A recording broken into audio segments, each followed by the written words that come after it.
کائنات کا وجود خالق کے وجود پر دلالت کرتا ہے، اور اس پر عقلی اور نقلی دونوں طرح کے دلائل موجود ہیں۔ چنانچہ قرآن حکیم میں اللہ تعالیٰ فرماتا ہے: اعوذ باللہ من الشیطان الرجیم ومن آیاتہ خلق السماوات والارض واختلاف السنتکم والوانکم ان فی ذلک لآیات للعالمین۔ اور اس کی نشانیوں میں سے زمین و آسمان کا پیدا کرنا اور تمہاری زبان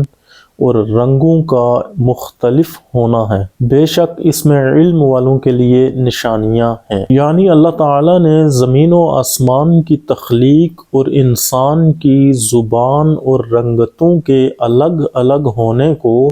اپنے وجود کی دلیل کے طور پر قرآن حکیم میں ذکر فرمایا ہے۔ اس کے علاوہ بھی قرآن حکیم میں متعدد مقامات پر کائنات میں غور و فکر کرنے اور اللہ تعالیٰ کی نشانیاں تلاش کرنے کی ترغیب دی گئی ہے، اور دیگر مظاہر فطرت کو اللہ تعالیٰ کی نشانیاں قرار دیا گیا ہے، جیسے کہ کسی ظاہری سہارے کے بغیر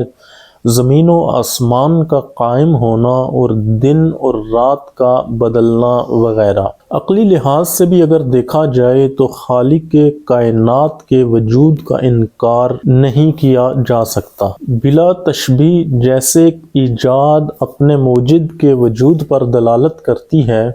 اسی طرح یہ کائنات اور اس میں موجود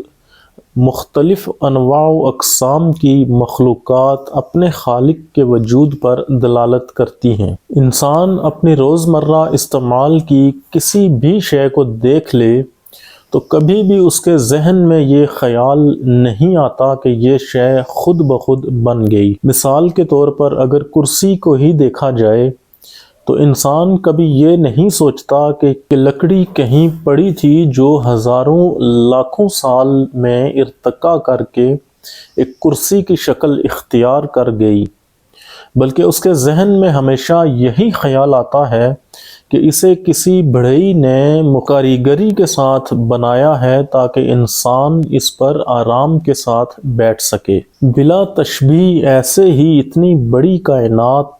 جس کا نظم و ربط مثالی ہے، یہ اپنے وجود میں کسی تخلیقی ذہانت کا تقاضا کرتی ہے۔ ایک مقرر کردہ ترتیب کے ساتھ دن اور رات کا بدلنا، سورج کا غروب ہونا، چاند کا طلوع ہونا۔ جدید سائنس کے مطابق